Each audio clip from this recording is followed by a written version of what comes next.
factors responsible for diversity of natural vegetation in India.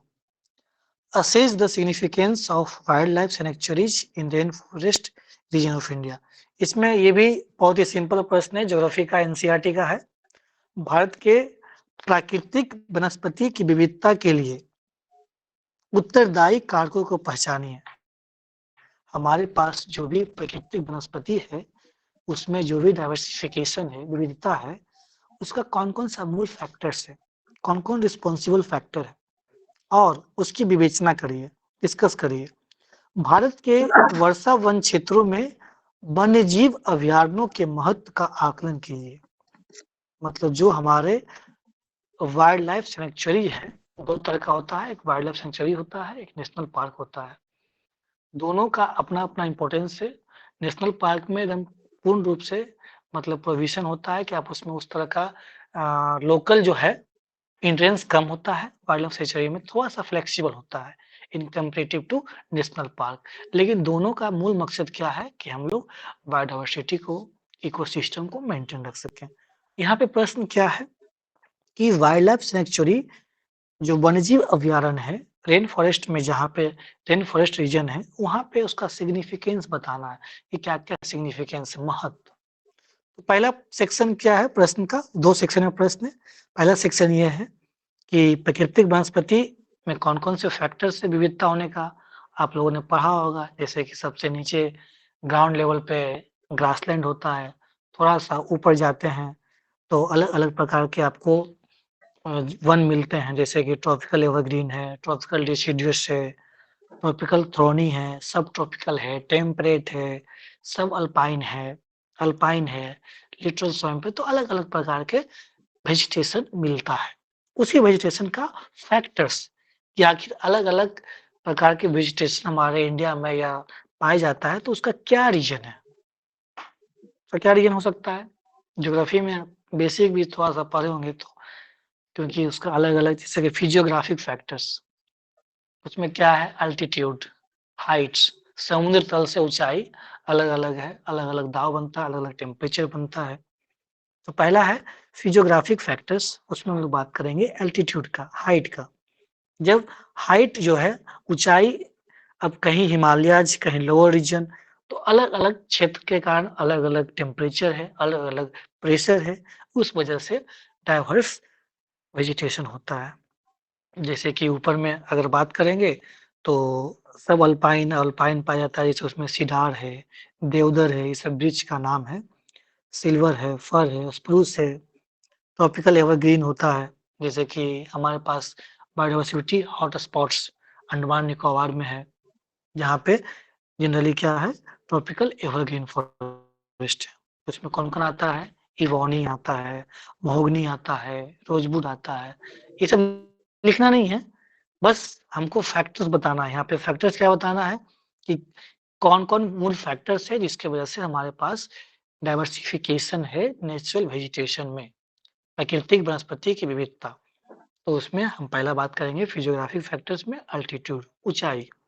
उसके अलावा leeward, windward, ये एक पढ़े होंगे। लीवार्ड मतलब होता है जिधर जिधर पे मतलब हवा जो है हमारे पास ह्यूमिडिटी का, जैसे आप एग्जांपल लीजिएगा राजस्थान का, तो राजस्थान में अरावली रीजन है। अरावली पर्वत के कारण क्या होता है, एक साइड बारिश होती है और एक साइड बारिश नहीं होती, क्योंकि वो जब अरब सागर से हवा उठती है तो पैरेलल चली जाती है। तो जो पैरेलल जाती है वो लीवार्ड में आती है, मतलब एक तरह से जब टकराया नहीं तो जो हमारे पास बादल में ह्यूमिडिटी था, नमी था, उसको गिरा नहीं पाया, वो बारिश का रूप नहीं ले पाया। तो लीवार्ड और एक होता है विंडवार्ड, इधर ह्यूमिडिटी आती है और टकराती है और बारिश हो जाता है। जैसे कि वेस्टर्न घाट्स जहाँ पे ट्रॉपिकल एवरग्रीन फॉरेस्ट होता है, वही राजस्थान ऊपर बढ़ते हैं, वहाँ पे डिसिडियस वेजिटेशन मिलता है, कैक्टस। तो दोनों में अंतर है, तो ये आप ध्यान रखेंगे कि एल्टीट्यूड हो गया, लीवार्ड, विंडवार्ड साइड है। क्लाइमेट रिलेटेड फैक्टर्स, टेम्परेचर बहुत ही इम्पोर्टेंट फीचर्स है।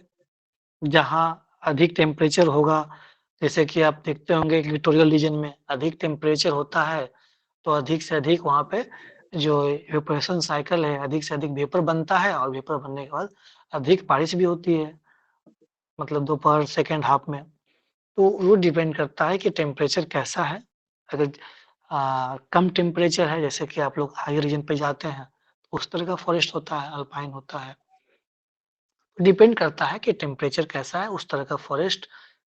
ऊपर में और जाने पे होता है कोनिफेरस फॉरेस्ट होता है, शंकुधारी वृक्ष। तो डिपेंड करता है जगह का, टेम्परेचर का, प्रेसिपिटेशन का। तो ये सब आप ध्यान रखना है कि फिजियोग्राफिक फैक्टर्स मल्टीट्यूड हो गया, क्लाइमेट में टेम्परेचर का आप बात कर सकते हैं, सॉइल वेरिएशन, मिट्टी का विभिन्नता, अलग-अलग क्षेत्रों में अलग-अलग मिट्टी है।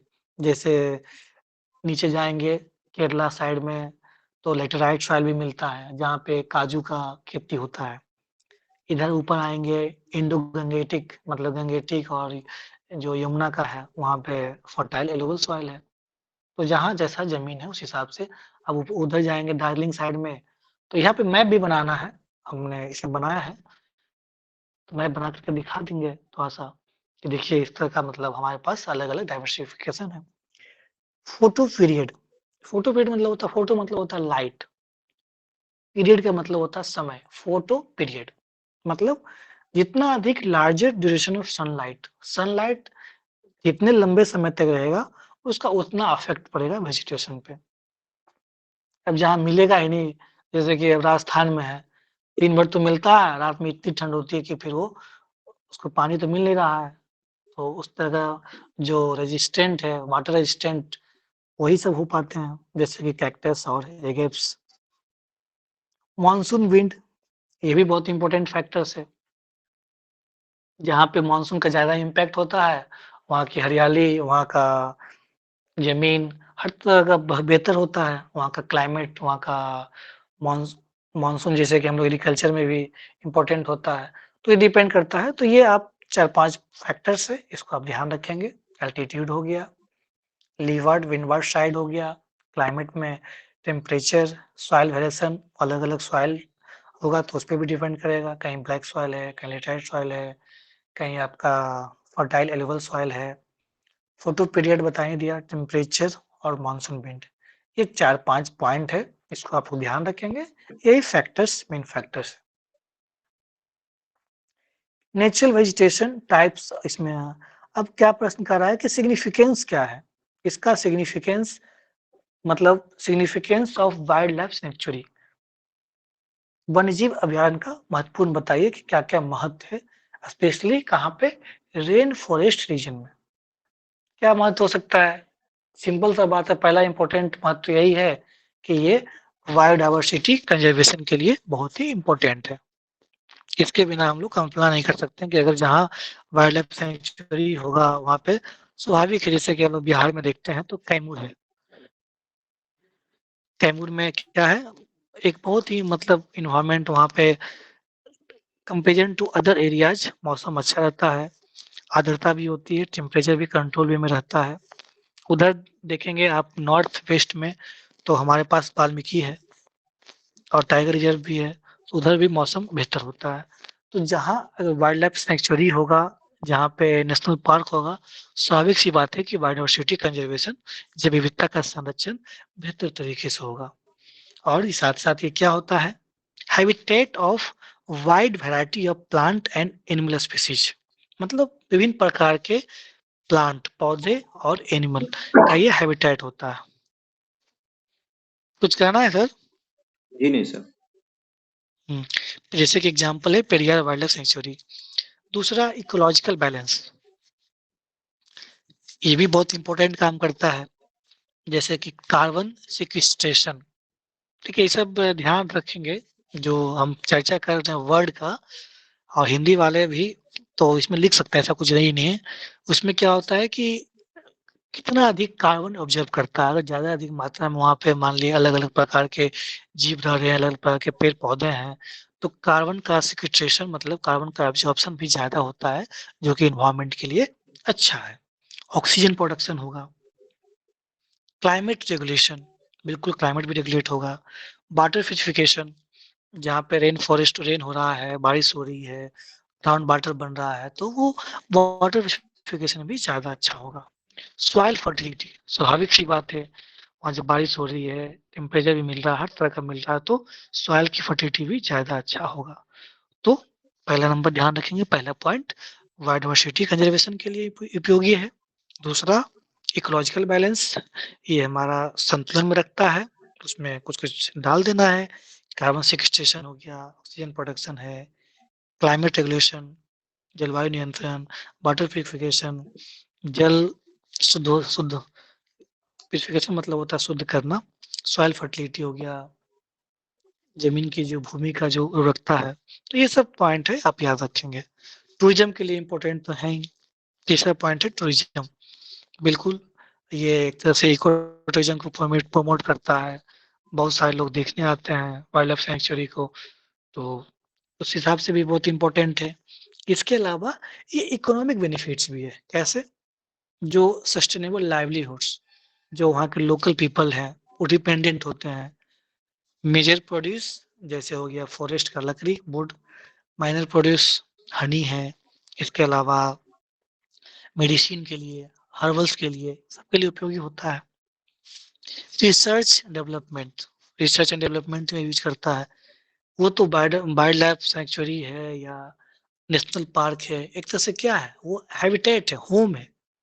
वहाँ पे जा करके साइंटिस्ट जो भी हैं, जियोलॉजिस्ट हैं या बोटनिलॉजिस्ट हैं या फॉरेस्टर हैं, वहाँ पे जाके रिसर्च कर सकते हैं अलग प्रकार के, जिसका सब्जेक्ट होता है एनवायरनमेंट एंड इकोलॉजी, या तो वो लोग जाते हैं और देखते हैं, उस चीज़ को ऑब्जर्व करते हैं, और अलग-अलग प्रकार के, तो एक तरह से ये रिसर्च एंड डेवलपमेंट का सेंटर भी है, होम भी है, और एजुकेशनल प्लेटफ़ॉर्म भी अलग-अलग प्रकार का अवेयरनेस के लिए कि यहाँ पे कंज़र्वेशन करना कितना ज़रूरी है, रेन फॉरेस्ट को कंज़र्वेशन होता है तो क्या-क्या बेनिफिट हो सकता है।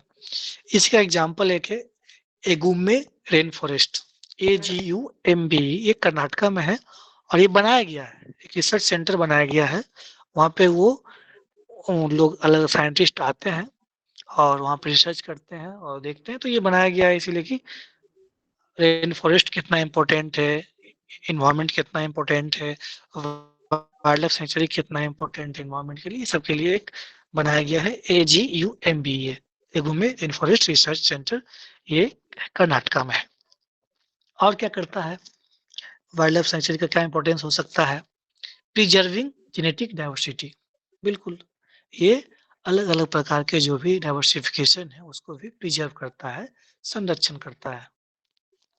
तो ये सिर्फ protect not only species but also genetic diversity, अलग-अलग प्रकार के पौधे, फ्लोरा, फाउना, हर तरह के रहते हैं जो कि एक तरह से प्रिजर्वेशन करता है।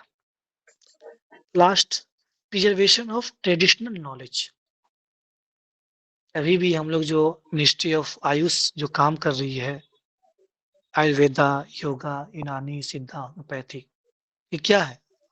एक तरह से जो हमारा ट्रेडिशनल नॉलेज है, जो पहले के लोग, चाहे वो वैद्य होते थे, वो सब टोटली रूप से डिपेंडेंट होते थे फॉरेस्ट के प्रोड्यूस पे। फॉरेस्ट का जो मेडिसिनल प्लांट है, उसको हम लोग हर्बल्स के रूप में, मेडिसिन के रूप में यूज़ करते थे। तो उस चीज़ को भी प्रमोट करने में हेल्पफुल होता है।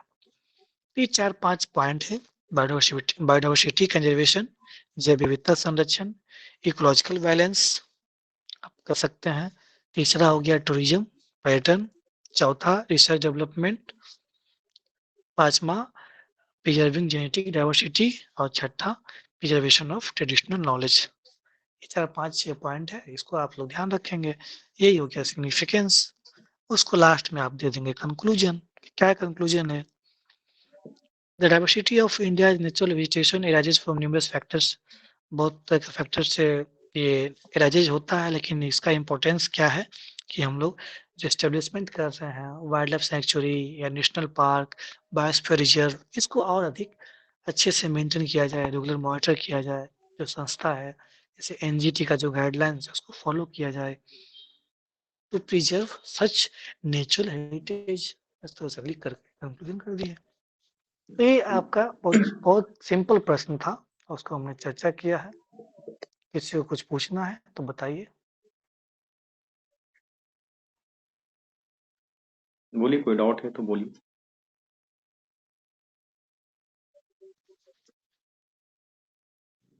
पहला प्रश्न मैंने करवाया, भारत की लंबी तटरेखीय संसाधन क्षमताओं पर टिप्पणी कीजिए। मतलब जो रिसोर्स पोटेंशियल है, हमारा जो समुद्र तट है, उसके बारे में प्रश्न था। और साथ साथ ये बताना था कि नेचुरल हैजार्ड प्रिपेयर्डनेस, जो प्राकृतिक खतरे होते हैं, उसकी तैयारी की क्या क्या स्थिति है, इस पे हमने चर्चा किया था। तो उसमें हमने ये बताया पहला कि हमारे पास जो समुद्र तट है उसका क्या क्या पोटेंशियल है। जैसे पहला पॉइंट बताया, एनर्जी है, मिनरल रिसोर्स है, बहुत तरह की एनर्जी हमको मिलते हैं, बहुत तरह का मिनरल्स है, जैसे मैग्नीज है, निकेल है। टूरिज्म के लिए भी हेल्पफुल होता है। पोर्ट्स ट्रेड, वहाँ पे जितने 13 मेजर पोर्ट्स है जो कि इंटरनेशनल ट्रेड और साथ ही साथ इंटर स्टेट ट्रेड के लिए हेल्पफुल होता है। फूड रिसोर्स, खाद्य संसाधन जैसे फिशरी के लिए इम्पोर्टेंट होता है। और बायोडाइवर्सिटी, जैव विविधता। ये 4-5 पॉइंट था। और उसी में पूछा था कि हम लोग जो कोस्टल एरियाज है, समुद्र तट का एरिया है, उसको जो हजार्ड आता है, चाहे साइक्लोन आता है, सुनामी आता है, उसको हम लोग कैसे टैकल कर रहे हैं, क्या स्थिति है, अभी प्रेजेंट स्टेटस क्या है। तो उसी में हमने बताया कि लीगल फ्रेमवर्क है, एनडीएमए है, अर्ली वार्निंग सिस्टम है, उसमें साइक्लोन, सुनामी का अलग अलग संस्था है, जैसे आईएमडी है, आईएनसीआईएल से, उसके तहत हम लोग कंट्रोल करने का प्रयास करते हैं। मैंग्रोव कंजर्वेशन है, इसके तहत मिस्टी स्कीम भी गवर्नमेंट के द्वारा लॉन्च किया गया है। कम्युनिटी अवेयरनेस, जिसका हमने चर्चा किया था, आईईसी, इंफॉर्मेशन एजुकेशन कम्युनिकेशन। कुछ हमने बताया, कुछ लिमिटेशन भी है, उसको हम लोग दूर करते हुए और लास्ट में वे फॉरवर्ड कर देना है। ये पहला प्रश्न था। दूसरा प्रश्न था कि डाइवर्सिटी ऑफ नेचुरल वेजिटेशन के लिए कौन कौन सा इंपॉर्टेंट फैक्टर्स है। जो प्राकृतिक जो वनस्पति है उसमें विविधता आ रही है, तो उसका कौन कौन सा इंपॉर्टेंट फैक्टर्स है, इसका हमने चर्चा किया। कि हमारे पास फिजियोग्राफिक फैक्टर्स है, उसमें एल्टीट्यूड है, हाइट है। इसके अलावा लीव वार्ड, विंड वार्ड, जिधर बारिश हो जाती है उसको विंड वार्ड बोलते हैं, जिसे बारिश नहीं हो पाती है, हवा आती है लेकिन उसके पास एक उस तरह का ऑब्स्ट्रक्शन नहीं होता है जिसके कारण बारिश नहीं हो पाती, वो फैक्टर्स हो गया। क्लाइमेट रिलेटेड फैक्टर्स जैसे टेम्परेचर हो गया। सॉइल वेरिएशन, अलग अलग जगह पे अलग अलग सॉइल होता है। जैसे कि केरला साइड में लेटराइट सॉइल मिलता है, इधर ऊपर आएंगे, इधर ऊपर में आएंगे तो हमारे पास एलोबल सॉइल है, बीच में जहाँ पे प्लेटू है वहाँ पे ब्लैक सॉइल मिलता है। फोटो पीरियड, जहाँ पे लंबे समय तक सनलाइट होता है उससे इम्पैक्ट पड़ता है। टेम्परेचर, मानसून वेट, ये 4-5 पॉइंट था जिसकी वजह से नेचुरल वेजिटेशन में विविधता है। और क्या फैक्टर्स है, उसका क्या सिग्निफिकेंस है। सिग्निफिकेंस क्या है वाइल्ड लाइफ सेंचुरी का, दो चीज मैंने बताया, वाइल्ड लाइफ सेंचुरी और नेशनल पार्क। तो यहाँ पे प्रश्न था वाइल्ड लाइफ सेंचुरी का, वन्य जीव अभ्यारण्य का, क्या क्या इंपॉर्टेंस है, उसका सिग्निफिकेंस है। तो ये कंजर्वेशन करता है, बायोडाइवर्सिटी कंजर्वेशन के लिए इम्पोर्टेंट है, इकोलॉजिकल बैलेंस करता है, टूरिज्म के लिए इम्पोर्टेंट है, रिसर्च डेवलपमेंट के लिए इम्पोर्टेंट है। साथ ही साथ जेनेटिक डाइवर्सिटी को ये कंजर्व करता है, प्रिजर्व करता है। और ट्रेडिशनल नॉलेज उसमें मेडिसिन के रूप में, जिसे मिनिस्ट्री ऑफ आयुष अभी प्रमोट कर रही है। तो ये 5-6 सिग्निफिकेंस है। तो उसके बाद हम कंक्लूजन दे देंगे। तो ये 2 प्रश्न था, दोनों में अलग अलग 2-2 सेक्शन थे, उसको अलग अलग बाइफरकेट करके पढ़ना था, उसको बनाना था।